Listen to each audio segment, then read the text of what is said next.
lo que sucede es lo que yo siempre digo, que no caigo muy bien por decirlo. Todo activo, Bitcoin incluido, está sujeto a las mismas reglas de gravedad. Entonces, ¿cuál es esa regla de la gravedad? La liquidez.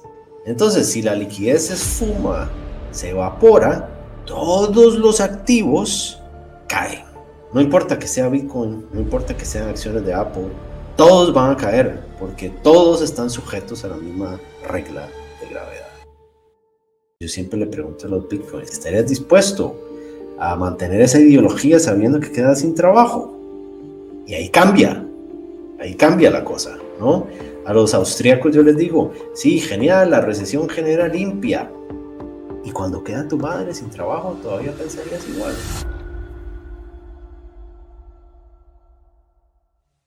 Y muy buenas a todos y a todas, espero que anden bien.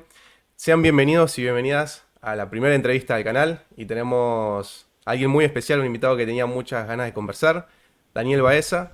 Vamos a decir, es mi mentor ahora de ciclos de liquidez, de cómo funciona el sistema monetario, la maquinaria institucional en ese sentido. Y bueno, primero es que te presentes vos. ¿Quién es Daniel Baeza? Y yo en particular estoy muy contento y sumamente agradecido que estés acá y mucha ilusión. No, igual, gracias por tenerme, Samuel, también muy emocionado de tener esta conversación.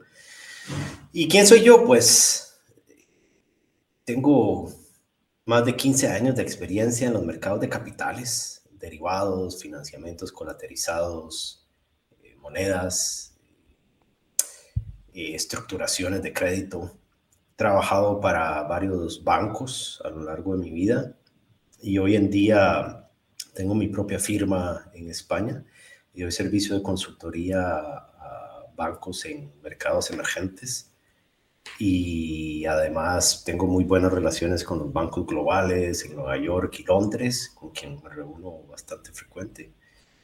Y nada, pues soy un apasionado por cuestionar las cosas que creemos que son verdades absolutas, ¿verdad? Entonces, mi visión o mi misión en redes sociales es desmitificar verdades, entre comillas, que nos heredan, o profesores, o familia, o la sociedad en general, y tratar de tomar un ángulo distinto a lo que la mayoría piensa. Y eso me ha llevado a un camino de aprendizaje enorme de cómo funciona la maquinaria económica global en la que vivimos. Porque todo funciona como una máquina, tiene que estar bien aceitada, tiene que sus tuercas estar correctamente colocadas, etcétera. Entonces eso me ha llevado en un agujero donde he aprendido muchísimo sobre la maquinaria monetaria que hay a nivel global. Entonces, pues espero hoy poder dejar alguna verdad incómoda por aquí o por allá y muchas gracias de nuevo por tenerme. No, gracias a vos. Comentario personal, me gusta mucho cómo respondés. Lo haces de una manera que te intriga, como vamos a escucharlo. Siempre en las charlas me pasa Gracias. eso, digo, lo tengo que escuchar. Es que vos sabés que con estos productos tan técnicos y sofisticados con los que trabajo, yo he aprendido una cosa que es, no importa que seas el tipo o la mujer más técnica, con mayor conocimiento de un tema, si no sabes explicarlo y venderlo a gente que no es tan técnica como vos, no vas para ningún lado. Entonces, el don o la habilidad de poder explicar cosas en forma de una historia es algo que yo he visto que a mis mentores que escucho en podcasts obsesionadamente es un común denominador con ellos, de ellos, explicar cosas de una manera muy sencilla de seguir. Mm, Muy bueno, lo tomo, te lo tomo. Con yo que estoy dando clases todo el tiempo, es difícil bajarlo a tierra. Hay veces que me paso de técnico en algunas cosas. Me gusta aprender sobre el tecnicismo, pero es verdad que a veces, si no te siguen el ritmo, es un muro bastante importante. Que me topo con esos muros, pero como soy yo en particular, siempre los quiero aprender. Pero es verdad que cuando lo hacen de una manera mucho más sencillo, no solamente te atrapa más, sino que lo entendés mejor también. Exactamente, y deja de ser, he visto muchísima gente que habla súper técnico, no aterriza los conceptos, y lo que están haciendo ahí es demostrando que saben, ¿verdad? Mientras que lo que yo quisiera hacer es no me interesa que la gente crea que sé o que no sé. Lo que me interesa es saber explicar y empoderar a las personas con conocimiento. Entonces, de ahí la importancia de saber contar las cosas correctamente. Bien, perfecto, lo tomo. Bueno, la otra pregunta es que es muy interesante y vamos a ver qué respondes. ¿Qué es el dinero? ¿Qué es el dinero? El dinero, esa pregunta es dificilísima de contestar realmente. Y la gente lo que primero piensa automáticamente, el dinero es los billetes, los pesos que tengo en mi billetera o los dólares que tengo debajo de mi cama, eh, los depósitos que tengo en mi banco, es lo que la gente automáticamente piensa como dinero. Pero como siempre trato de explicar, hay muchísimas capas de qué es el dinero y va a depender de a quién le preguntes. Entonces, por ejemplo, si le preguntas a alguien en la calle, te va a decir, el dinero es lo mucho o poco que tengo en mi banco comercial, ¿no? Con lo que me compro un café o con lo que salgo a cenar, etcétera. Ese es un tipo de dinero, sí, y ese proviene, ese dinero es creado, o el génesis de ese dinero que entra en tu billetera y en la mía, viene del gobierno o de los bancos comerciales, que son los dos entes que tienen su maquinita de creación de dinero que llega a la economía real. El gobierno vía gasto deficitario, ¿verdad? Entonces, el gobierno decide enviarte una ayuda social, digamos, en Argentina y te puede depositar dinero en tu cuenta de la noche a la mañana, ¿no? Que tenga efectos nefastos, ese es otro tema, pero así puede crearse el dinero. El segundo son los bancos comerciales. Bancos comerciales, cuando te dan un préstamo, también crean el activo y crean el pasivo. Entonces, si te dan un préstamo por 100 pesos para que te vayas a comprar lo que sea, ese momento tenés 100 pesos en tu activo desde la perspectiva de que tenés efectivo, pero también tenés 100 de un pasivo que tenés que pagarle. Entonces, si te das cuenta, el banco comercial crece su balance en 100 en ese momento de que te desembolsa ese préstamo. Esos dos tipos de dinero entran a la economía real, pueden llegar a nuestras billeteras, podemos consumir bienes y servicios con ese dinero y por lo tanto es potencialmente inflacionario. El tercer tipo de dinero es el dinero que crean los bancos centrales. Los bancos centrales crean dinero que se llaman reservas bancarias. Las reservas bancarias en los mercados desarrollados son dineros que solamente pueden ser utilizados por bancos comerciales primordialmente. Entonces los bancos comerciales tienen una cuenta en el Banco Central, así como vos y yo podemos tener una cuenta, no sé, en Banco Patagonia. Los bancos centrales los bancos comerciales pueden tener cuentas en el Banco Central. Entonces el Banco Central cuando crea reservas, se las deposita a los bancos comerciales en sus cuentas con él mismo y ese es un dinero que circula en la economía financiera únicamente. Entonces ese dinero no puede llegar a tu billetera ni a la mía y por lo tanto no tiene capacidad de ser inflacionario porque no lo podemos gastar en nada. Simplemente es dinero o tokens o fichas que quedan atrapadas en el sistema financiero. Y siempre doy el ejemplo de, por ejemplo, vas con tus amigos al casino, un sábado te va bastante bien, ganaste bastantes fichas y decidís no cambiarlas por moneda fiat, sino que te dejas las fichas y te las llevas a tu casa.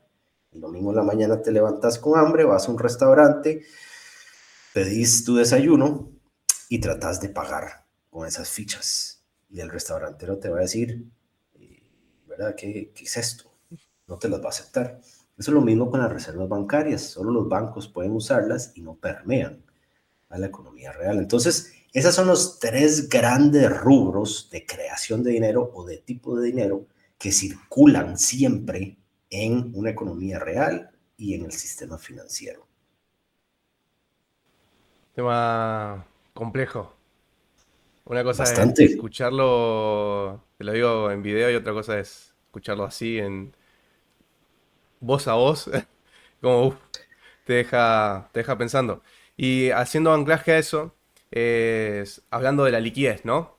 Y acá está la famosa pirámide invertida de Michael Howell. A ver que la presento para que quede también. Esta no es. A ver dónde está. Esta. Compartir. Que es justamente Y el sector privado, los bancos comerciales, ¿no? Como. Porque la mayor parte de la gente cree, estoy dentro de ellos, hasta hace poco cuando empecé a escucharte principalmente, sobre que el Banco Central, los bancos centrales principalmente, a ver si estamos, yo que estoy mucho en cripto o el mercado tradicional estadounidense, que todo recae, absolutamente todo, sobre la Reserva Federal, sobre la M2 y Reserva Federal. Es lo único que se hablaba, ¿no? Y después cuando me empecé a indagar más sobre este tema, y bueno, vos mostraste esta pirámide también, vemos que el Banco Central es una parte, es grande, obvio, sí, es importante, pero es chico comparado a todo lo que todos creemos en realidad. Y me encuentro con esto, entonces si podías dar una breve explicación, que lo vas a hacer muchísimo mejor si lo intento yo, vos tenés mucha más capacidad para hacerlo, como para explicar, aunque sea de manera resumida, qué es esto, como para desmitificarlo, todo recae sobre el Banco Central. con gusto. Y antes de responderte esa pregunta, déjame dar un poco de contexto y contarles una historia. Vivimos en un mundo donde todo gira alrededor del crédito y del efectivo. Entonces, el dinero es crédito o efectivo y el sistema financiero en el que vivimos, la maquinaria, como me gusta a mí llamarla, su gasolina es liquidez incremental.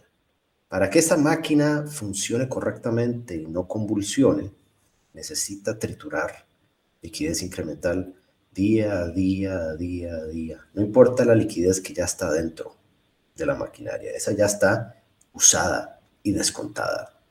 Lo importante es al margen que entre nueva liquidez. Entonces, dicho que vivimos en un sistema de crédito, ¿qué es un sistema de crédito? Es un sistema apalancado. El apalancamiento y la deuda hacen girar las tuercas de esa maquinaria. Entonces la gente, ¿verdad? La deuda es el demonio, la deuda es mala, el apalancamiento no, es nefasto y no debería ser usado. Respeto tu opinión, pero así no funciona el mundo. ¿De acuerdo? Entonces, una cosa es lo que vos creás que debería ser el sistema y otro es lo que es. ¿Verdad? Entonces, cuando querás nos podemos quedar para tomarnos un café y filosofar de la vida de cómo debería ser el sistema. Cuando querás. Cuando Pero vengas a a mí lo Buenos que más me Aires, importa, exacto, pero a mí lo que más me importa es cómo funciona y cómo puedo usarlo a favor mío. completamente. ¿Verdad?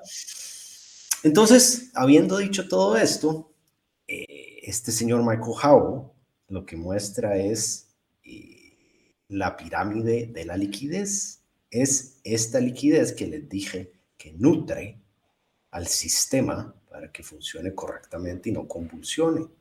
¿Cuándo ha convulsionado el sistema? Muchísimas veces. En el 2008, en la crisis de los tigres asiáticos, en la crisis tequila, en Argentina en repetidas ocasiones han habido convulsiones y toda crisis financiera tiene su origen en un tema de liquidez.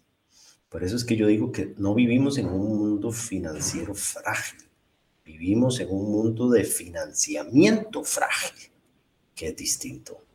Entonces, para entrar ahora sí a tu pregunta, habiendo dado un poco de contexto, la parte de arriba, que notarás que es la más gruesa, es la liquidez del sector privado. ¿Cuál es la liquidez del sector privado? Los bancos comerciales creando dinero, como les dije, a través del otorgamiento de créditos. Pero el sector privado también eh, tiene un componente de la banca en la sombra, que es lo que abajo también se dice. La banca en la sombra es un sistema Ve qué interesante, vos que estás en cripto y sos un experto en el tema. En cripto lo que se dice, o una de las ventajas que la mayoría busca es descentralización, Mm. ¿verdad? Entonces, ¿cómo hacemos para romper el cordón umbilical con los reguladores? Que no nos digan qué hacer, que no nos digan qué comprar, que no nos afecte con su creación de nuevo dinero, nuestro valor de nuestras monedas, etcétera. ¿Estarías de acuerdo con eso? Es uno de lo que se El, plantea. es una de las cosas que más, por ejemplo, es de las cosas más sexy de Bitcoin, por ejemplo. Eh, pero entonces el mercado eurodólar, donde hay muchísimas instituciones de banca en la sombra, ¿qué está diciendo este tipo? Banca en la sombra es cualquier institución financiera que no es regulada como un banco comercial, Mm. no toma depósitos del público. Entonces pueden ser hedge funds, pueden ser vehículos de propósito especial, pueden ser fondos de pensión, pueden ser eh, administradoras de activos, pueden ser un montón de tipos de entidades que no son bancos, se les denomina banca en la sombra. ¿Qué es el mercado eurodólar? El mercado eurodólar es el uso de la moneda dólar americana fuera de la jurisdicción de Estados Unidos. Entonces, hay un montón de entidades fuera de Estados Unidos, en Londres, en Singapur, en el mundo entero, que toman depósitos en dólares y prestan en dólares. ¿Cómo? Pero ¿cómo un banco va a tomar ese riesgo si no están directamente relacionados a Estados Unidos? ¿Por qué hay que estar relacionado a Estados Unidos? Un banco a través de la banca fraccionaria puede recibir, un banco en Chipre podría recibir dólares de un depositante y decidir otorgar crédito. Y entonces ese apalancamiento crece la masa de dólares en el mundo y por entes que no son americanos. Entonces, ahí te darás cuenta, lo que podrás estar pensando es, ¡buah, qué fuerte el dólar! Sí, entonces el efecto red que tiene el dólar, no solo por la creación de dinero desde Estados Unidos hacia el mundo, sino fuera de Estados Unidos hacia también el mundo. Y eso crea un efecto red brutal. Por eso cuando se dice, el dólar está perdiendo su estatus de hegemonía y va a morir pronto, ¡buah! Esos cuentos de hadas me dejaron de gustar hace muchísimos años a mí. Entonces, volviendo, habiendo explicado todo esto, la liquidez del sector privado, que es de los entes que ya te mencioné, con bancos comerciales, entidades de bancas en la sombra, etcétera, es la mayoría de la liquidez y por eso está en la parte de arriba.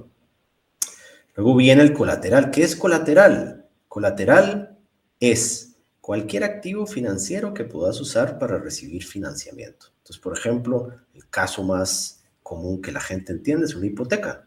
Usted querés comprar una casa, el banco te da un préstamo, pero como colateral, ¿qué pones? La casa, ¿no? Si la dejas de pagar, el banco se queda con la casa. En el mundo financiero, después del 2008, se necesita colateral si querés recibir financiamiento. Nadie te presta porque Samuel es buena gente y creo que es buena paga. Nada. Tenés que tener algo. O pones cripto, o pones bonos, o pones acciones, o pones tu casa, o pones tu carro. Pones lo que sea, pero tiene que haber colateral de por medio. Entonces, colateral es ese seguro por si el deudor impaga, el que presta el dinero tiene algo que se puede dejar y venderlo para tratar de recuperar su préstamo. Entonces, a partir del 2008 es necesario el colateral. Y el colateral en su forma más perfecta son bonos seguros. ¿Y cuáles son los bonos más seguros que hay? La deuda de Estados Unidos, la deuda alemana, la deuda de Japón, la deuda de los países grandes. Esa deuda es muy apetecida en forma de bonos. Los compradores la compran con una sonrisa en su cara porque la compran y una vez que la tienen, a diferencia de los inversores retail, no se la dejan al vencimiento. La usan para apalancarla. La usan como colateral para recibir más dinero o más liquidez y con esa liquidez comprar lo que sea. Y juegan con posiciones apalancadas. Entonces el colateral se vuelve importantísimo hoy en día. El financiamiento gira alrededor del colateral. Y de ahí también es que podemos sacar una segunda derivada de lo que estamos hablando y decir que la deuda de Estados Unidos siempre, siempre, y repito, siempre es apetecida por la maquinaria general. ¿Por qué? Porque si el día de mañana Estados Unidos hace como hizo tu presidente, ya no gastamos más y por lo tanto no vamos a crecer la deuda, lo que estás haciendo es asfixiando al resto del globo entero que necesita de esos colaterales para montar y mantener sus posiciones apalancadas. Entonces, eso es terrible para el globo entero, es terrible para los sistemas financieros. Y de ahí es que es importantísimo que Estados Unidos siga nutriendo al resto del mundo, al sistema financiero del resto del mundo, con sus colaterales perfectos. ¿De acuerdo? Luego del colateral, bajamos al dinero de los bancos centrales que ya se los expliqué. Entonces, vean la partecita que son los bancos centrales. Son importantes, importantísimos. La Reserva Federal mueve la aguja en los sistemas financieros globales, así como el Banco Central de China mueve la aguja en todas las economías reales del globo. Entonces, la Reserva Federal es a los sistemas financieros como el Banco Central de China es a las economías reales. Porque cuando a China le va increíble, compra materias primas, ¿verdad? Y eso ayuda a todos, ¿de acuerdo? Entonces, los bancos centrales son importantes, claro, porque son prestamistas de última instancia, porque pueden crear dinero, porque pueden entrar cuando las cosas, cuando hay nubes negras en los sistemas, pero se les suele dar una importancia más grande de la que tienen realmente en la práctica, ¿no? Y por último, tenemos los flujos transfronterizos. Esto es comercio. Por ejemplo, un inversor chino le compró soja en Argentina y los flujos transfronterizos van de China a Argentina y esos flujos quedan en Argentina y ayudan al sistema a contar con mayor liquidez. La suma de todas esas cosas es esta pirámide invertida. Me quedo así. Me quedo como... ¡buah! Porque tengo la idea, lo tengo ahí escrito, pero escucharlo te deja como ta, ta, ta, ta, te hace pensar. Y con respecto a esto, ¿sabes que hay algo? Supongo que sí estás al tanto sobre la tokenización de activos del mundo real a cripto. Y algo que me llamó la atención, que dije, le tengo que preguntar, capaz me puede sumar algo. Lo más probable es que sí, me sumes algo claramente. Es presentar otra ventana. Esto. Este es el crecimiento de los últimos años, básicamente 2019 a 2025. También es poca plata, son casi 19 mil millones de dólares, 19 billions, comparado a, no sé, más de 100, 200, 300 trillones que tenemos en colateral, deuda y todo, ¿no? El tema es que está creciendo. Y lo que me llamó la atención es, ahora no se van a estar viendo las cámaras, pero que te fijes que lo que más crece es esta ola azul, que es el crédito privado, más que los bonos soberanos. Y me llamó la atención porque si lo sumamos a la pirámide, justamente, es lo que más se usa como colateral, o sería como el dinero, la liquidez, es el crédito privado, los bancos comerciales. Y lo que más se está tokenizando ahora mismo es el crédito privado, justamente, principalmente en Estados Unidos. Te quería traer este dato, no sé si tiene sentido o qué, capaz digo, bueno, capaz me estoy equivocando yo, o sí estoy bien. Y sí, de hecho el crédito privado, la línea azul, no necesariamente creas que son los bancos comerciales. Hmm. A partir del 2008, la regulación ha sido bastante punitiva para los bancos comerciales para que presten, ¿verdad? Porque toda regulación trata de venir a mejorar las cosas y lo que hace es dejar a ciertos jugadores fuera del partido, pero si tenés jugadores fuera del partido vas a ir a buscar otros que sí puedan jugar. Así funciona el mercado privado, ¿no? Entonces los bancos comerciales ya no toman la batuta en cuanto a otorgamiento de préstamos, sino que han entrado crédito privado. ¿Qué es eso? Private equity, y fondos de deuda, Blackstones, BlackRock, todas estas entidades no son bancos comerciales, pero prestan. Hmm. Entonces, como los bancos comerciales tuvieron que retirarse de la mesa, alguien va a venir a tomar ese pastel. Y han sido los créditos privados, justamente. ¿Y esto qué es? Tokenizado. Este dato, lo Sí, que la muestra la tokenización de tokenización. activos. Sí. Si Para mí querés, la después. tokenización es brutalmente buena porque te permite a gente poder accesar tipos de activos que de lo contrario son muy difíciles de accesar. Entonces, por ejemplo, yo me atrevería a decir, y aquí me corregís, que los stablecoins, digamos USDT, es una tokenización de la deuda americana, por ejemplo. Yo digo que sí. Es el primer activo tokenizado. Porque vamos a decir, algunos te van a debatir sí o no, pero es el primero que en teoría está uno a uno, está tokenizado, está respaldado. Es un colateral. Y lo metes en un mercado Entonces, aparte. ¿qué significa eso? Que alguien en Argentina, o sea, ¿cómo vas a comprar deuda americana? Además, ¿verdad? Por todas las limitaciones que hay en Argentina de comprar cosas de fuera. Pero comprar bonos de Estados Unidos no es tan fácil. Necesitas un broker, necesitas varias cosas, mientras que comprar USDT, Muy fácil. muy fácil, ¿verdad? Entonces, por eso es que yo creo que la tokenización es el presente y el futuro. Además, en Argentina he estado conversando con gente que quiere tokenizar tierras, se puede tokenizar, por ejemplo, también vivienda.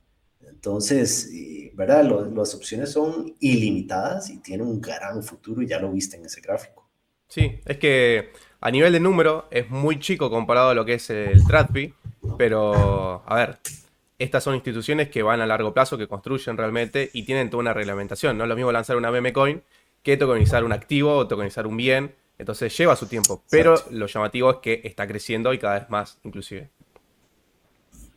Bueno, eh, esta es una pregunta, me gusta mucho. Vamos a ver si a vos también. ¿Es realmente la Reserva Federal una institución independiente? ¿Existe realmente personas que crean que es independiente? Yo cuando empecé con la teoría me fijaba mucho en las definiciones. Cuando empezás a investigar la verdad y empezás a dudar, ¿viste? Bueno, yo creo que esa pregunta mía te responde. Para mí, absolutamente no. O sea, sí, sí, desde la perspectiva de documentación y creación de la entidad, sí. Eh, pero en la práctica vos has visto como, o sea, el presidente puede golpear la mesa y doblarle el brazo a la Reserva Federal. Además, si digamos que el Tesoro de Estados Unidos empieza a gastar y a gastar y a gastar, fuerza la mano de la Reserva Federal a causa de las consecuencias que se pueden generar en el mercado. Entonces, la Reserva Federal puede decir, voy para la derecha, pero si el Tesoro hace cosas, se va a ver forzado a decir, uy, tengo que girar. Entonces, yo no lo veo tan claro que sean independientes. Trabajan en equipo, es lo que yo diría. Y para mí lo mejor es eso, que estén de acuerdo y que levanten la economía bien. Y aparte saben que todo el mundo necesita que Estados Unidos esté bien en los mercados. Exactamente, exactamente, ¿verdad? Qué extraño que todo el mundo sabe que necesitamos un Estados Unidos sano y lo que más venden en los periódicos y en los podcasts es decir, Estados Unidos va a entrar en recesión, en crisis, y uno dice, pero ¿por qué? O sea, el fin de la hegemonía del dólar, que ardan los bancos cuando caigan, y uno dice, pero La que no se vendría, entiendo ¿no? esas Si cosas. entra en default, la que se Exactamente, vendría. Lo último que te vas a preguntar exactamente. es si ADA está subiendo, no sé, alguno. Ah, Bitcoin, bueno, Bitcoin es algo distinto, te lo llevas de último, pero. No, tengo la acción de Apple. Ojalá que entre en recesión, así la compro barata y entre en default de Estados Unidos, la compro re barata. No sé si funciona tan así. no, no, no, yo sí sé, no funciona así. Entonces, si Estados Unidos entra en quiebra, que no lo va a entrar nunca por razones que podemos conversar, pero no va a entrar en default nunca. Nunca va a haber un caso de Argentina sobre Estados Unidos. Eh, Me refiero a cuando Argentina defaultea sobre los bonos que tienen los tenedores internacionales, Sí. ¿no? Eh, si eso sucediera en Estados Unidos, o sea, el crédito tuyo deja de existir, se va a cero. Estoy seguro que Bitcoin, es que lo que sucede es lo que yo siempre digo, que no caigo muy bien por decirlo, pero todo activo, Bitcoin incluido, está sujeto a las mismas reglas de gravedad. Entonces, ¿cuál es esa regla de la gravedad? La liquidez. Entonces, si la liquidez se esfuma, se evapora, todos los activos caen. No importa que sea Bitcoin, no importa que sean acciones de Apple, todos van a caer porque todos están sujetos a la misma regla de gravedad. Yo cada vez que estudio más sobre este tema me estoy dando cuenta de que están muy correlacionados. Uno parece que no, piensa que no, pero después te vas dando cuenta y decís, y sí, la verdad es que sí, depende de. A ver, entonces aquí la mayoría de los bitcoiners y maxis dirán, no, no, TikTok, siguiente bloque. Sí, el funcionamiento de Bitcoin es independiente de la liquidez. Eso es cierto, Sí. porque es un algoritmo, es un protocolo y eso no va a dejar de existir, bueno, a no ser que haya una mayoría de mineros, pero es muy difícil, ¿no? Eso va a funcionar bien, pero el precio de ese Bitcoin tan preciado que tenemos, créeme que se destruye en el momento que estas cosas sucedan. Sí, sí, concuerdo completamente.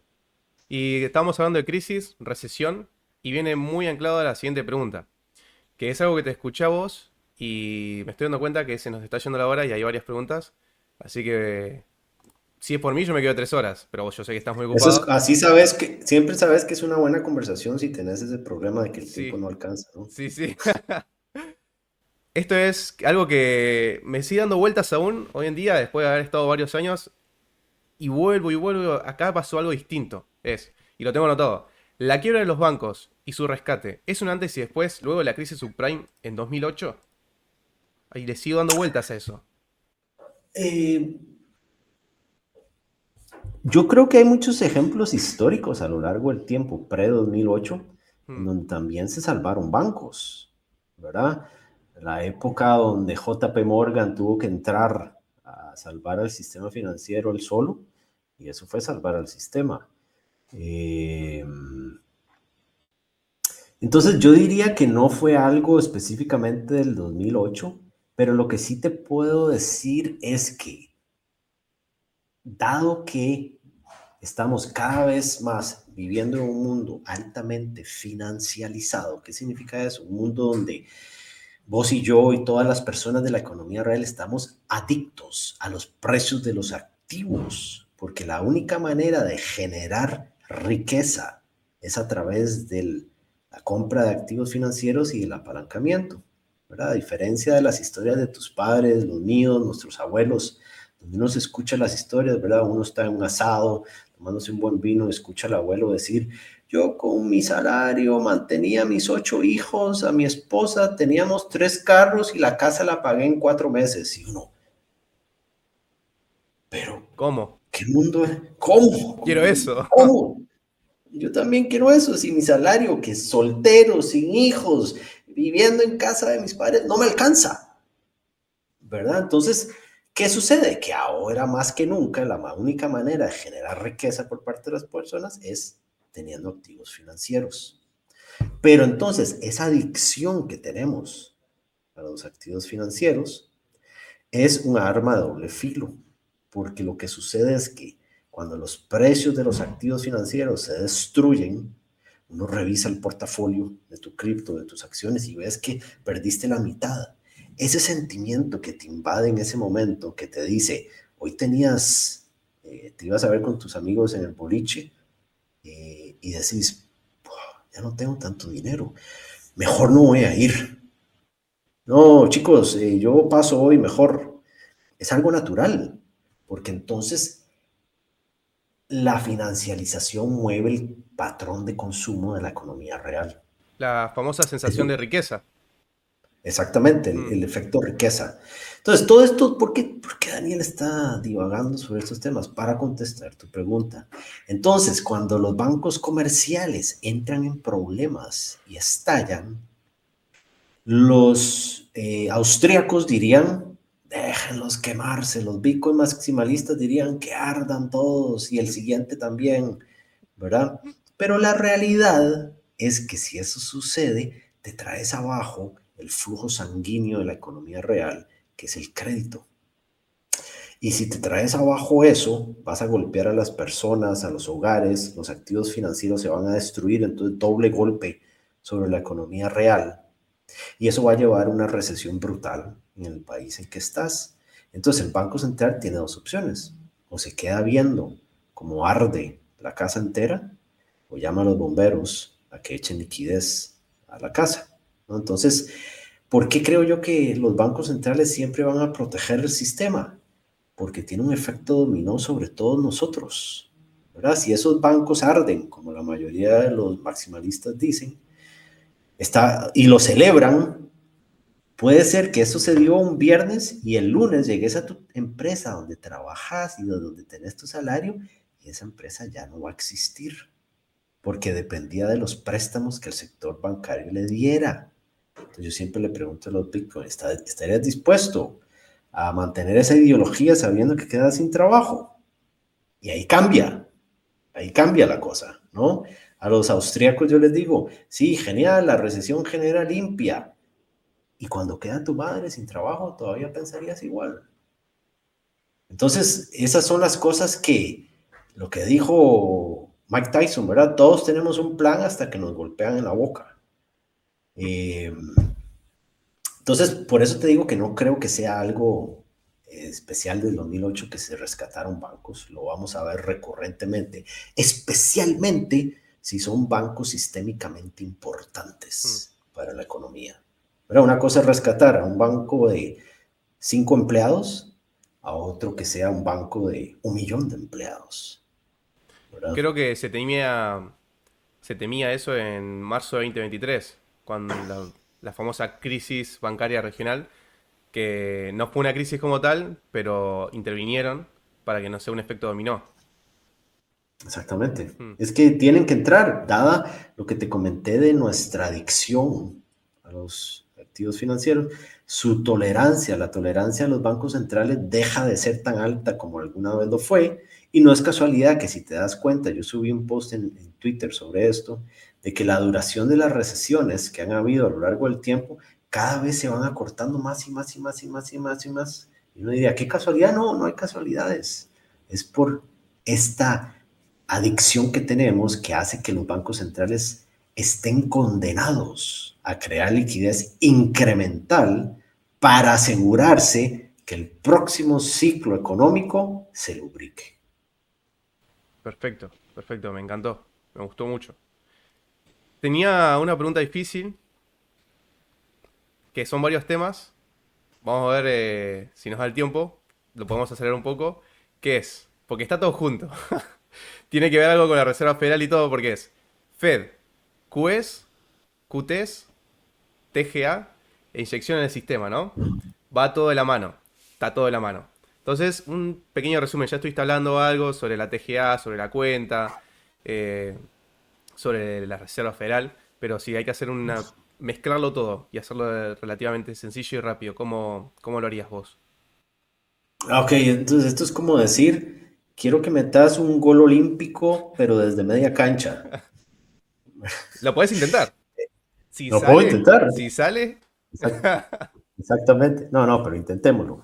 Entonces, la Reserva Federal y los demás bancos centrales tienen herramientas de política monetaria por las cuales deciden si lubricar la economía o más bien secar a la economía, dependiendo de cuáles sean las condiciones macroeconómicas. Entonces, por ejemplo, Argentina con la inflación que ha tenido, pues las herramientas monetarias que se han utilizado es a través de los tipos a través de los tipos de interés, tratar de desacelerar. Además, el Banco Central ha dejado de emitir letras de corto plazo para financiar al gobierno, una serie de medidas que los puede hacer un Banco Central y que tienen un efecto sobre la economía real y sobre la economía financiera.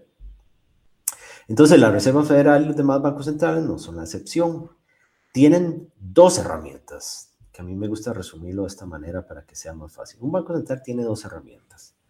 Puede controlar tipos de interés, ¿verdad? Entonces las tasas de interés que manejan es la palanca Es una de las palancas que tienen. La teoría de los libros de texto dice que si suben los tipos de interés, enfrían la economía porque hacen el crédito más caro, y si bajan los tipos de interés, estimulan la economía porque hacen que el crédito sea más barato. Esa es una de las palancas. La segunda palanca es no las tasas de interés, sino su balance general. Entonces, al inflar su balance, sus activos, sus pasivos, crean un efecto también de incrementar liquidez en el sistema, y si retiran liquidez, lo que están haciendo es desinflando su balance, menos activos y menos pasivos. Entonces, las dos herramientas son o a través del precio del dinero, que son los tipos de interés, o a través de su balance en forma de liquidez. Entonces, los QE y las QT son programas monetarios que o inyectan liquidez, QE, o drenan liquidez, QT. Entonces, las QEs, ¿cómo funcionan? Es muy sencillo, Samuel. Vos sos un banco en Estados Unidos, tenés $100 de bonos del tesoro que compraste a lo largo del tiempo, y la Reserva Federal llega y te dice, dame esos $100, te los compro, y a cambio te doy $100 de reservas bancarias, que ya explicamos qué son los tokens, son las fichas que los bancos centrales crean, es el dinero que ellos imprimen. Entonces vos, desde la perspectiva de tu banco, no sucedió nada más que un cambio de activo. Sustituiste un bono que te pagaba un cupón por una reserva bancaria que te paga una tasa overnight. Nada más, tu balance no cambió, pero de la perspectiva del balance de la Reserva Federal se incrementó en 100, porque imprimió 100 de reservas para comprarte esos bonos, y entonces su activo y su pasivo cambian. El activo sube en 100 porque son los bonos que te compró, y su pasivo crece en 100 porque son el dinero que imprimió, que es un pasivo para él. Entonces ahí está inflando su balance. Y cuando los balances de los bancos centrales suben, lo que demuestra es que están inyectando liquidez al sistema, ¿no? El QT es al revés, el QT es drenar. Entonces, siguiendo este mismo ejemplo, la Reserva Federal te compró esos $100, esos $100 de bonos vencen en 15 días, tienen fecha de vencimiento ese bono que alguna vez fue tuyo. Entonces la Reserva Federal lo que dice es, voy a esperarme esos 15 días, llega el día número 15, el bono vence, entonces se le deben $100 a la Reserva Federal porque es el tenedor de ese bono. El Tesoro le dice, aquí están los $100 que yo te debo por ese bono que venció, y entonces el Banco Central en ese momento hace esfumar esas $100 de reservas que hay en el sistema. Pueden haber estado en tus manos, o puede ser que vos negociaste con otro banco y los cambiaste de manos. Pero esos $100 de reservas que se crearon para comprar esos $100 de bonos, ambos desaparecen. Ya la Reserva Federal no tiene los $100 de bonos porque venció, y los $100 de reservas bancarias desaparecen también. Entonces, ahí si te das cuenta, el balance más bien hace así. Se desinfla en ese ejemplo. Y eso lo que está haciendo es drenando reservas del sistema, ¿no? Entonces es una manera de restringir la liquidez. Y es lo que ha venido haciendo desde hace ya varios trimestres en la Reserva Federal con su programa de QT, que justo ayer anunció que iba a disminuir la velocidad de ese programa de secar liquidez, ¿no? Entonces, ligándolo con la TGA es la cuenta de ahorro que tiene el Tesoro estadounidense en la Reserva Federal. Entonces es como la cuenta comercial que vos tenés también con tu banco. El Tesoro tiene en la Reserva Federal. Y entonces, por ejemplo, cuando el Tesoro saca deuda al mercado, vende deuda, y te dice, Samuel, aquí hay $100. Utilicemos el número 75 para cambiar el ejemplo. Aquí hay $75 de bonos. Y vos decís, yo te los compro, me interesan porque necesito colaterales. Entonces le pagas 75, él te da un bono, y esos $75 con los que compraste ese bono entran a la TGA en forma de reservas bancarias porque están dentro de la Reserva Federal. Entonces, dentro de la Reserva Federal solo se utiliza un tipo de dinero, que son las reservas bancarias. Entonces, la TGA es la cuenta de ahorro del Tesoro estadounidense dentro de la Reserva Federal, y cuando tiene esos $75 que vos le diste, puede decidir gastar 60 de ellos en forma de estímulos a la economía real, si quisiera, o no gastarlo, o subirlo aún más. Pero entre más, digamos, deuda saque el mercado y drene esos dólares de la economía real, entonces está secando esa liquidez del sistema de la economía real en general. Esa es la TGA. Y el último era, ¿cuál era el último concepto? ¿O eran Inyección de esos? liquidez en el sistema, pero ya venía todo anclado. Ya, venía ligado, exacto. Daniel, estabas en un partido 1-0 perdiendo contra el campeón y metiste un gol olímpico y después metiste el gol de chilena al minuto 93 y ganaste con eso. No, no, una Vamos, locura. Boca. Muy bueno, muy bueno. Eh, Algo rápido. Como te digo, yo por mí me quedo, pero son varias preguntitas. Entonces, te repito, por si te querés quedar, nos quedamos y lo expandimos un poco más. Si hay que irse un poco rápido, respuestas un poco rápidas. Yo prefiero largas, pero Contame, tiempo corre. dale, dispara. ¿Cómo nos explicarías la devaluación de la moneda fiduciaria? Entonces, y aquí hay que hacer una diferenciación gigantesca entre países emergentes, como puede ser Argentina, Hmm, y, y economías desarrolladas, ¿no? Entonces, eh, en países emergentes, del cual yo también soy uno, yo vengo de uno, técnicamente se llama país frontera, pero es Costa Rica. La devaluación de la moneda se da cuando la moneda local vale menos con respecto al dólar. Entonces, las monedas siempre es un juego de pares. No existe el concepto de hablar de monedas desde solo la perspectiva de una moneda. Se cotizan en pares. Es el dólar peso argentino, dólar colón costarricense. Siempre es en pares, dólar y el euro, el dólar y el yen, etcétera. Entonces, cuando la gente tiene malas perspectivas de la economía local, lo que dice la teoría es que venden la moneda débil, compran la moneda fuerte, ¿no? Entonces, en Argentina es el perfecto ejemplo, ¿verdad? Cuando las cosas pintan mal, la gente intenta dolarizarse lo más que pueda eh, para intentar sacar dinero, que es lo que en general se trataría de hacer. Y no estar dentro de la moneda que, digamos, puede estar sufriendo de inflación, puede estar sufriendo de crecimiento económico, puede estar sufriendo de N cosas que hacen que no sea interesante sostenerla. Entonces, esa es una devaluación que genera problemas para los bancos centrales, porque cuando se devalúa la moneda de tu país, las expectativas de inflación crecen porque es más caro importar cosas, ¿no? Todo lo que se importe se vuelve más caro, todo lo que se exporte se vuelve más rentable. Entonces, todo lo que entra al país es más caro y eso genera aumento en precios. Si hay aumento de precios, eso fuerza la mano del Banco Central a tener que subir tasas de interés para contrarrestar esa inflación. Al subir tasas de interés, los créditos se vuelven más caros y dejan de crecer. Si deja de crecer el crédito en un sistema basado en crédito, entonces la economía empieza a debilitarse. Si la economía empieza a debilitarse, se pierden trabajos y entramos en una espiral nefasta. Y si te das cuenta, uno de los detonantes puede ser una devaluación fuerte de la moneda, y por eso es que los bancos centrales entran fuerte a evitar devaluaciones fuertes vendiendo dólares.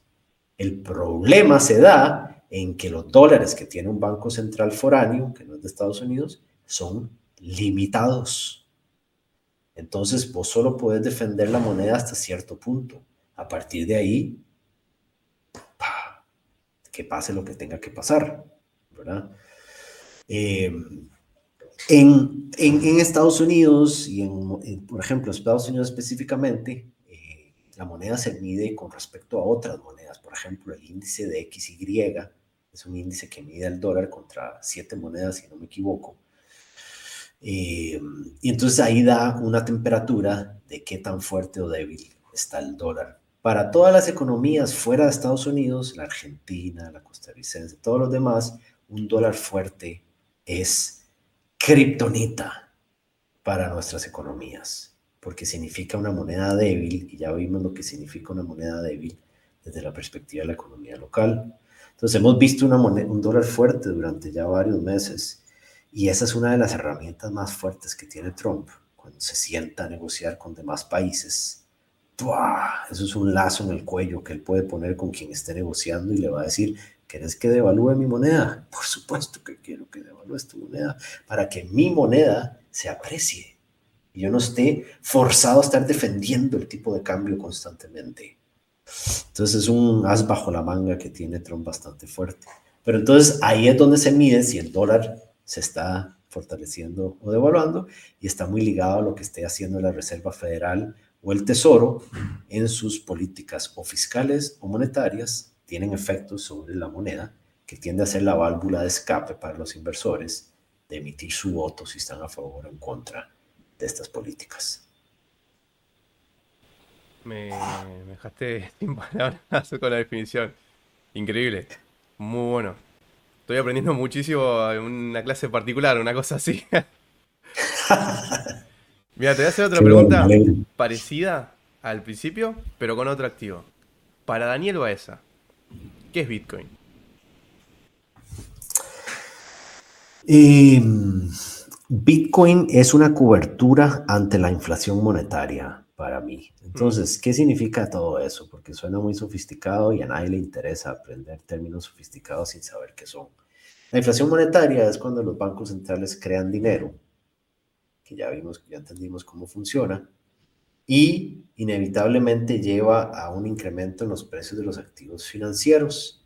Un incremento en los precios de activos financieros es inflación en los activos financieros, ¿no? Entonces, quien tenga los activos, celebra. Quien no tenga los activos, quedas más rezagado en la carrera que estás corriendo para intentar crear riqueza. Entonces, abre la brecha de desigualdad. Entonces, si algo es cierto en esta vida, es que va a haber inflación monetaria, porque por todo lo que hemos hablado, los bancos centrales no van a dejar que sus economías caigan. Y si va a haber inflación monetaria a lo largo de los años, yo quiero tener un activo que crezca de acuerdo a la liquidez incremental que se está creando. Y Bitcoin se ha comprobado que es 3 veces más sensible a la liquidez que el oro. Entonces, ¿qué significa eso? Que ante creación incremental de dinero, Bitcoin crece 3 veces más rápido en precio que el oro, que ha sido la cobertura por excelencia durante siglos, ¿no? Ahí está, exactamente. Entonces, Bitcoin es oro en esteroides con respecto a esta cobertura que ofrece en forma de precio. Lo malo es que cuando la liquidez se disminuye, Bitcoin va a caer 3 veces más fuerte que los demás activos, ¿no? Que el oro especialmente. Pero como yo soy inversor a 30, 40 años, lo que suceda en el corto plazo realmente me es indiferente, eh, porque yo veo y sé lo que va a suceder en el muy largo plazo. Entonces, desde esa perspectiva me encanta el Bitcoin. Evito, no solo en Bitcoin, sino en religión, en ideologías económicas, en, bueno, en el fútbol me cuesta más esto que voy a decir, pero evito los fanatismos, ¿no? Entonces, eh, no suscribo con la teoría de que Bitcoin soluciona hasta el dolor de cabeza, eh, pero sí me ayuda, o una parte importante en mi portafolio, de tener un activo que reacciona muy positivamente a inflación monetaria, que la vamos a tener sí o sí. sí, sí. Me gustó la respuesta. Y mira, algo que te quería mostrar también es, hablando de Bitcoin y ahí está, la correlación con la liquidez global, que en un análisis decía, tomando en cuenta ya periodos largos de tiempo, que Bitcoin está correlacionado un 83,2% con la liquidez global y me sorprendió ver el 81% con el SP500. Yo sé que el oro también responde a lo que puede ser devaluación máxima, perdón, devaluación de la divisa, principalmente el dólar. Hubo otras monedas fuertes también, o débiles, y el aumento de la liquidez global. Bitcoin, como dijiste vos, es un apalancamiento del oro, por así decir. El oro también responde bien. De hecho, está en un rally bastante importante justamente por eso. Y me sorprendió ver al S500, pero principalmente la correlación tan alta de Bitcoin. ¿Está bien esta gráfica? ¿Está mal? ¿La estadística vos lo ves bien? Bueno, Porque o sea, me quedé no sé si así. estará bien, porque ¿verdad? Pero hace sentido. O sea, el mercado accionario es una excelente máquina de proteger capital en el largo plazo, ¿verdad? Es el mercado donde los pacientes se benefician de los impacientes, ¿verdad? Entonces, si tenés un horizonte de tiempo lo suficientemente largo y vos ves las gráficas del S&P y del Nasdaq y tienden a tener una pendiente positiva. Eh, Además, escuché el otro día, este me llamó mucho la atención, el mercado accionario es el único mercado en el mundo donde cuando hay descuentos, la gente sale de la tienda, Sí, ¿verdad? gran frase, me encanta, Eh, me encanta. Me encanta esa Sí, frase. sí, sí. Y es cierto. Y entonces hace sentido, sí. No sé si los números están cuantitativamente correctos, pero el mercado accionario también es una excelente manera Mm. de generar protección y de generar rentabilidad nominal, ¿verdad? Y por eso es que yo digo que yo no estoy 100% en Bitcoin. O sea, yo no puedo tener ese riesgo de no diversificación tan grande. Y entonces también tengo bastante alocado, bueno, bastante relativo, ¿verdad? Pero tengo un porcentaje interesante de mis ahorros en el índice, en inversión pasiva en forma del S&P 500, del SPY. Eh, entonces, son activos que a mí me gustan bastante. Sí, a mí también. Es que hay veces que hay que hacerlo más simple. ¿Entendés el por qué se mueve el mercado? ¿De dónde sale la liquidez? ¿Sabés hacia dónde se dirige?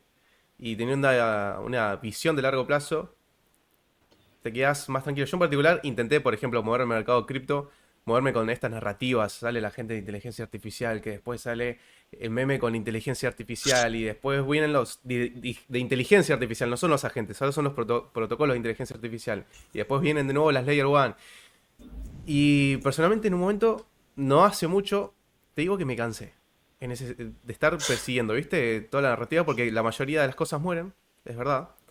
Y me fascina lo macro. Y yo tengo una mente como muy, muy tradicional. Veo la bolsa y digo, es que a veces simplemente quiero poner la plata y dejarla ahí. Entiendo dónde la dejo, tengo mi tesis, la estudio. Encima ahora le sumo lo que son los ciclos de liquidez, más de los ciclos, cómo funciona la liquidez global. Y digo, es que hay veces que lo tenés que hacer simple, sencillo. Y seguir trabajando, ¿no? Estudiando y trabajando, porque me di cuenta que me gusta más trabajar y estudiar de manera como más tradicional en ese sentido, que estar persiguiendo constantemente la nueva narrativa de cripto. Y me terminé volcando haciendo esto y hago una mezcla, ¿no? De cripto con, porque soy joven y me encanta, y también te digo que me encanta la bolsa.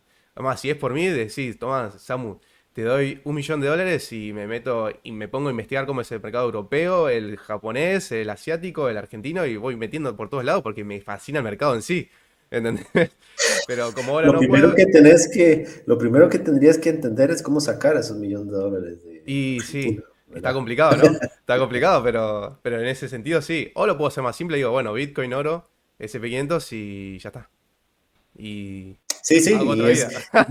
yo hago mucho eso, digamos, yo no soy lo suficientemente inteligente para escoger a dedo empresas, ni me interesa, ni tengo los recursos para hacerlo.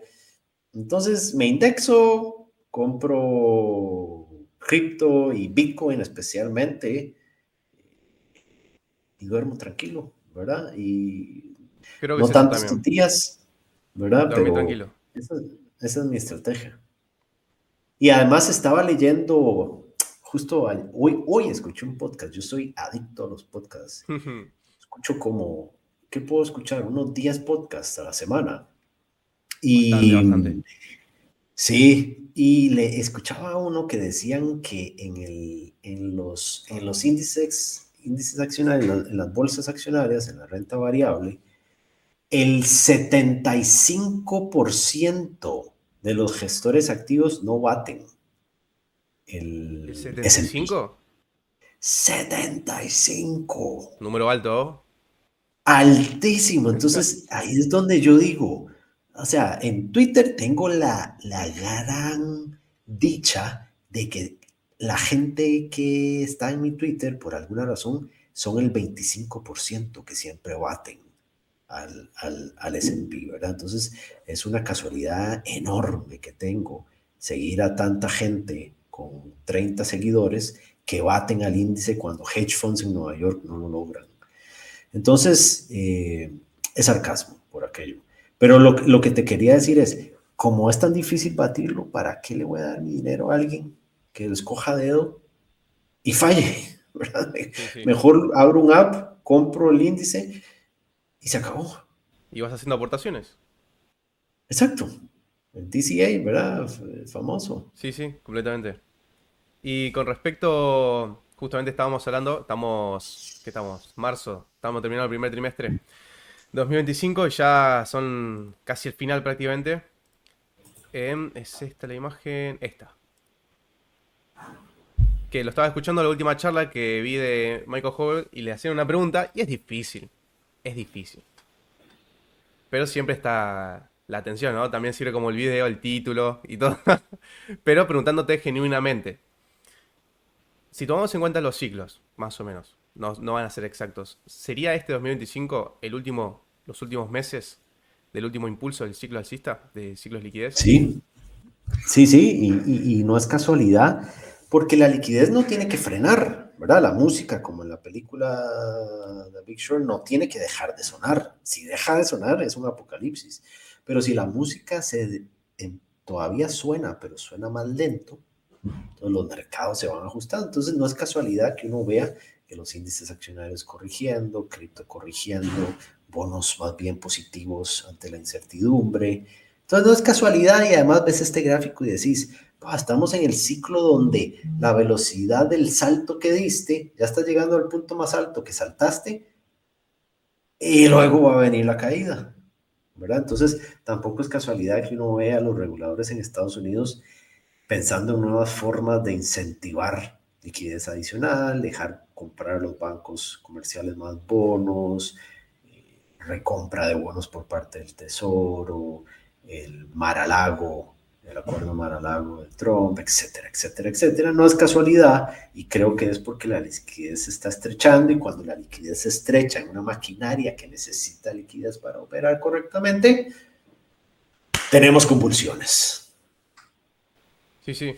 Y llevándolo a cripto, bueno, a Bitcoin justamente, que te presento otra pantalla. Tengo esto. La base monetaria, va a ser lo sencillo, ya sabemos que no es todo la M2, pero, ahí va como el gráfico, es Bitcoin. Y básicamente cuando llega a tocar, que me llama la atención eso, de la liquidez y de Bitcoin, que más o menos cuando llega al mínimo del ciclo, que el último piso fue casi finales de 2022, tres cuartos por ahí, que empiezan a rebotar. Algo que miré hace unos días, inclusive el mercado argentino empieza a repuntar fuerte a octubre, septiembre, noviembre de 2022. Después cripto empieza a repuntar al mismo tiempo y la bolsa estadounidense empieza a repuntar al mismo tiempo y después yo estaba mirando como un patrón, no las acciones argentinas, lo vi en estos días, y después me encuentro con esto de Michael Howell y digo, creo que tiene sentido cuando empezamos a mirar los ciclos de que veníamos de un piso y había que empezar a subir por los refinanciamientos y todo. Y me llama la atención esto de Bitcoin, que prácticamente hace mínimo de ciclo, cuando la M2, también medida interanual, está relativamente débil y después viene un crecimiento. Digamos, yo entiendo el atractivo Sí, de ver a la M2 versus, y le pones ahí lo que quieras, pero no es tan correcto, ok. ¿no? Te voy a decir por qué. Porque la M2 lo que mide es liquidez relacionada con bancos comerciales. Entonces son cuentas de ahorro, depósitos a plazo, todo relacionado con los bancos comerciales. Hmm, Los bancos comerciales están muy ligados a la economía real. Pero número uno, como te dije, bancos comerciales han perdido protagonismo en la creación de liquidez. Y número dos, la economía real no necesariamente es la economía financiera. hmm, Entonces, lo que importa en los activos financieros es lo que influye en la liquidez que permea al sistema financiero. Y la M2 son dineros que están dentro de la economía real en entes que cada vez tienen menos protagonismo.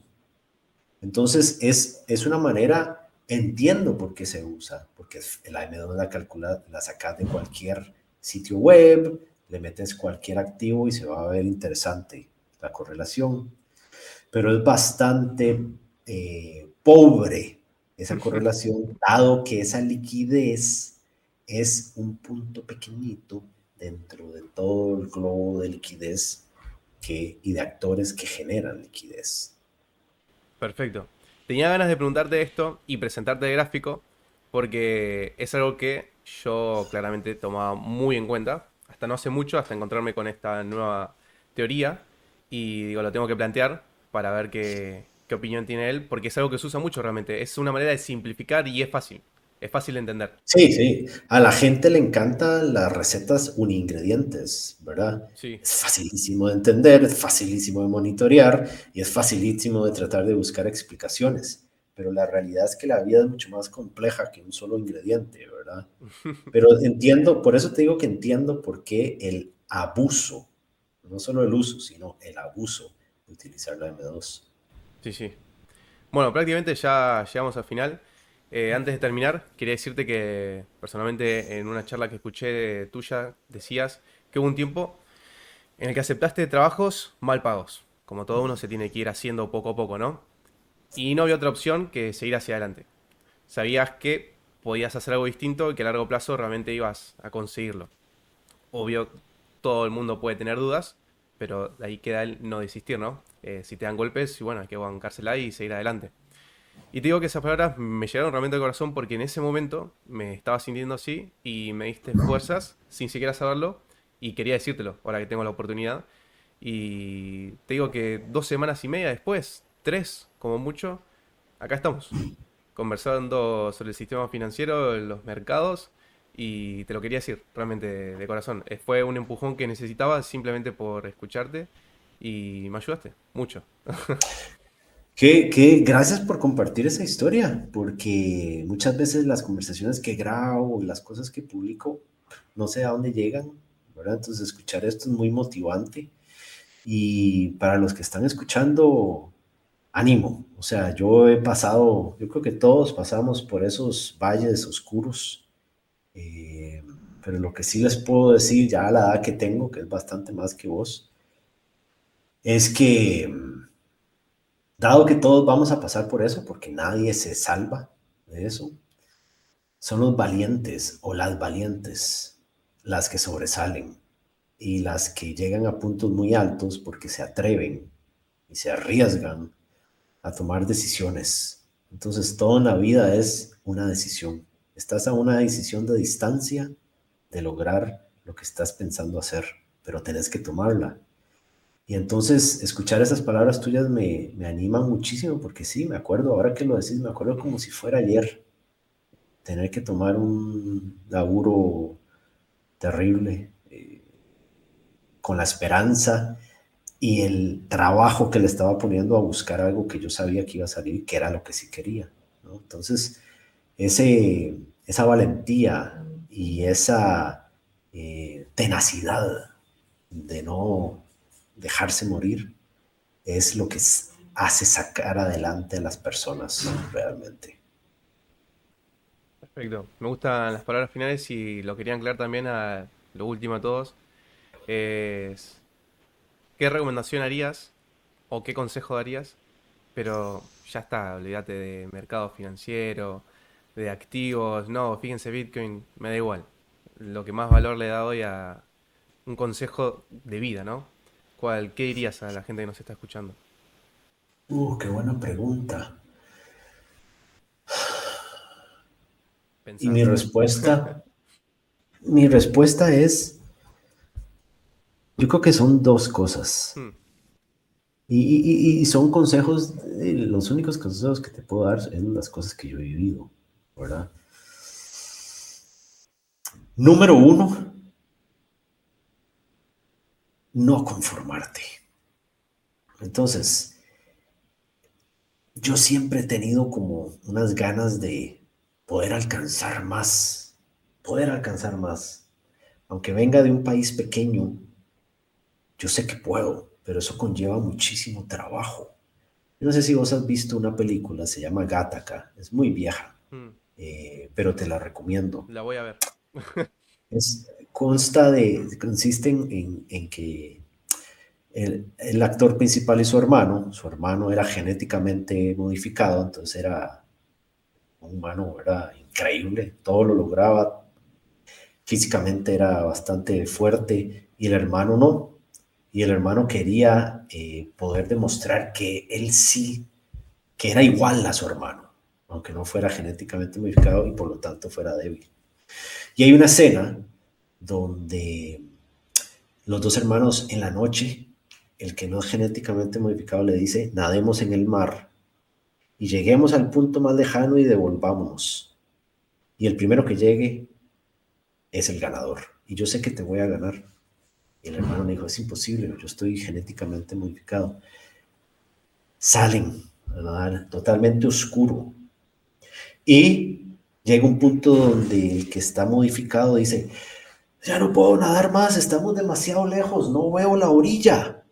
No, no, no sé ni dónde estamos. Para. Y le dice el hermano, no, ya estamos más cerca del otro lado que de la orilla anterior. La historia corta, para resumírtela, el hermano luego al llegar a tierra le dice, cómo lo lograste? Y el tipo da una frase que yo he basado mi vida en esta frase, Mm, Samuel. Y le dijo, es muy sencillo. Había que llegar a un punto y regresarnos. Yo nunca reservé energías para la nadada de vuelta. Entonces fui con todo y sin pensar que aún me faltaba regresar. El 100% hacia ese punto medio. Mientras que el otro, sabiendo que tenía que regresar, iba midiendo sus fuerzas. Y entonces a mí esa escena me impactó muchísimo. Yo dije, uno no puede pensar en la nadada de vuelta. Yo solo me voy a enfocar en esta que voy a la mitad del punto y si me canso, me cansaré, pero voy a llegar de primero. Y entonces ese es uno de los consejos que doy. Y el segundo es valorar a tu familia, mm. porque llegarán los éxitos que estás buscando y podrás vivir lejos de donde naciste. Podrán cambiar tus amigos, vas a conocer gente nueva, circunstancias distintas, pero la familia no lo cambia nada y son los que realmente te conocen. Entonces, cuando todo se pone incómodo afuera, ellos son los que nunca te van a decir que no porque estás pasando por una situación incómoda. Entonces, esos dos consejos yo los mantengo muy cerca de mi corazón y ojalá a alguien le llegue este mensaje. No, a mí me llega, sé que a uno más también. Ahora cuando estás diciendo a la familia, eh, los ojos ya se empiezan a lagrimear también. Soy muy sentimental, siento mucho. Eh, a veces es difícil, pero me gusta darle lugar a los sentimientos y creo que son importantes y siempre estar agradecidos, humildad y trabajo y la verdad es disfrutar el proceso. A veces es difícil disfrutar el proceso difícil, pero a veces hay que bancársela. Es Sí, decir, la bueno, mayoría de las veces, exacto. sí, sí, sí. Bueno, Daniel, ya llegamos al final. Realmente, gracias. De corazón te digo. Gracias. Estoy muy contento Mucho gusto, mucho y gusto. cuando estés, cuando quieras, volvemos a repetir hablando sobre algo. Sé que estás ocupado, espero que quede el contacto. Si es que podés, si es que querés, obvio. Yo siempre voy a estar acá. Y que Dios te bendiga.